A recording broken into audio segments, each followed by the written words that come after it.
Hello, good evening. Myself TC Pandey, an ex-Ranji Trophy player from Team Services, and I'm a BCCI Level 1 coach, and I have done my NIS also. Today, I'm going to talk about the spin bowling, and that also in particular the off spin bowling. मैं आज आपको spin bowling के बारे में और particularly off spin bowling के बारे में, प्लस उसकी ग्रिप कैसे होती है एंड हाउ टू बोल, कैसे उसको बोल करना होता है, क्या उसका टेक्निकल फंडा होता है, उसके बारे में मैं बात करने जा रहा हूं आपसे। स्पिन बॉलिंग यानी ऑफ स्पिन बॉलिंग के बारे में बात करने से पहले मैं आपको एक चीज क्लियर कर दूं कि आपको सबसे पहले ये बताना चाहिए कि what is the difference between the spin and the turn. बहुत लोगों को ये इसमें डाउट्स होते हैं, so please clear your doubt. Spin, हम किसी भी चीज को जब एयर में फेंकते हैं, दैट इज कॉल्ड स्पिन। जैसे हम टॉस होता है, स्पिन ऑफ कॉइन, ये बोलते हैं। टर्न हमेशा ऑफ द विकेट होती है। तो आपको ये चीज क्लियर हो गई होगी कि what is the difference between spin and turn. Spin is always in the air and turn is always of the wicket, right. Now what is first of all off spin. Off spin होती क्या है, होता क्या है, मतलब करते क्या है उसमें। तो ऑफ स्पिन का सिंपल सा फंडा है, जो भी बॉल ऑफ स्टंप या ऑफ स्टंप के बाहर से पड़ करके लेग स्टंप या लेग स्टंप के बाहर निकलती है, टर्न होकर के, उसको हम ऑफ स्पिन बोलते हैं। अब बात आती है कि हम उसको ग्रिप कैसे करते हैं। तो ग्रिप करने के लिए उसका क्लियर 5-7 चीजें हैं जो कि आपको उसमें क्लियर करनी होंगी। नंबर 1 है कि how to hold the ball. Ball को हमको होल्ड कैसे करना है। हम जब बॉल को होल्ड करने के लिए हम जब बोल रहे हैं, तो उसमें सबसे पहले हमको ये चीज पता होनी चाहिए कि बीइंग ए ऑफ स्पिनर, हम फिंगर स्पिनर हैं, हम रिस्ट स्पिनर नहीं हैं।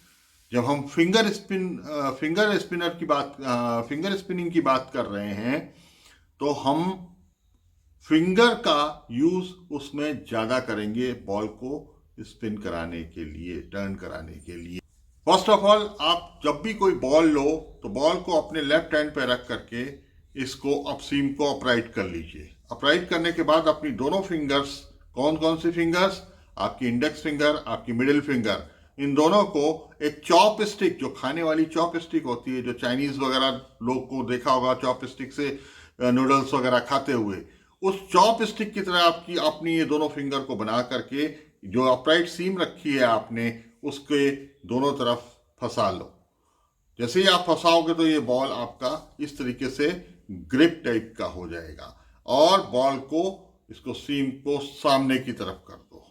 जैसे ही सामने की तरफ कर दिया तो आपका जो है बॉल आपकी इन दोनों मिडिल फिंगर और इंडेक्स फिंगर के बीच में आके फंस जाएगा। जब बॉल इन दोनों फिंगर्स के बीच में फंस जाएगा तो ये परफेक्ट आपकी डिस्टेंस हो जाएगी between index and middle finger, ना कम और ना ज्यादा, राइट।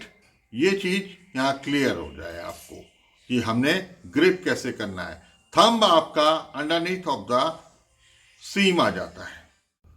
ओके, अभी तक हम आए थे ग्रिप के ऊपर कि हमने बॉल को ग्रिप कैसे किया। अब सेकंड थिंग आपको सबसे इंपॉर्टेंट जो है वो आपको ध्यान में रखनी है कि जब हमने बॉल को ग्रिप किया तो हम बॉल को इस तरीके से ग्रिप करेंगे कि हमारा बॉल जो है, हमारी जो बेस ऑफ द फिंगर है, वहां पर रेस्ट करना चाहिए।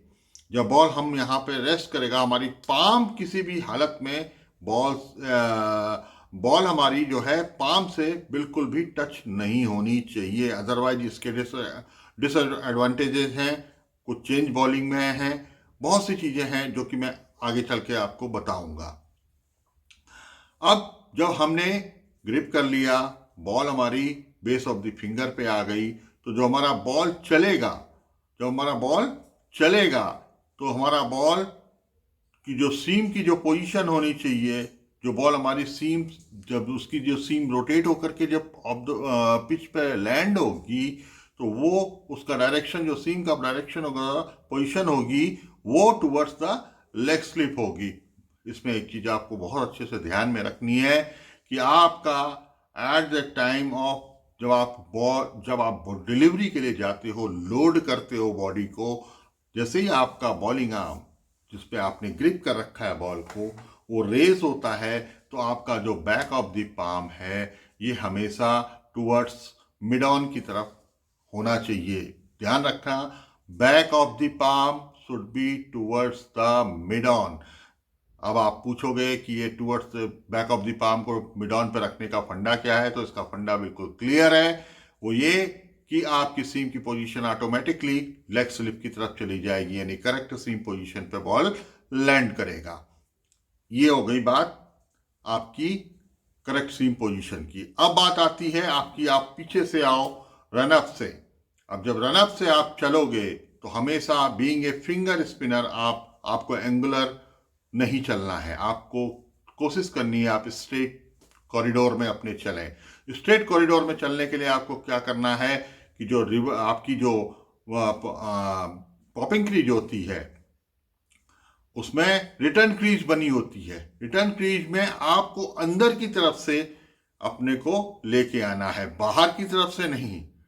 जब अंदर की तरफ से लेके आओगे तो ऑटोमेटिकली आप ऑलमोस्ट रन अप पे सीधा अपने कॉरिडोर में बिल्कुल सीधा आ जाओगे।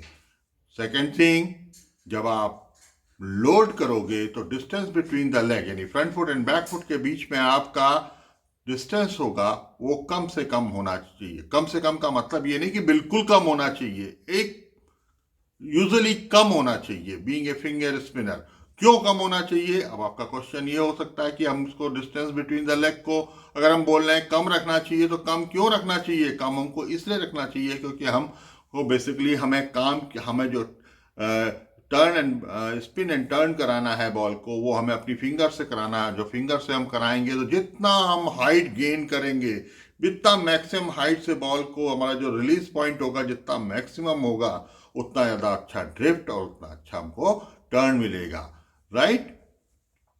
और सबसे बड़ी चीज क्या है कि जब भी आप फ्रंट फुट को अपने लैंड करते हो, जब फ्रंट फुट आपका लैंड होता है, तो जो आपकी लेफ्ट एल्बो यानी नॉन बॉलिंग आर्म की जो आपकी एल्बो है और जो आपका लेफ्ट फुट यानी फ्रंट फुट है, तो नी एंड आपकी front foot non bowling arm की elbow, it should come parallel to each other, एक दूसरे के पैरेलल आ जानी चाहिए, जिससे कि आपका परफेक्ट जो है फॉलो थ्रू भी कंप्लीट हो गया, यानी आप उतना ही अच्छा नॉन बॉलिंग आर्म का भी यूज कर पाएंगे।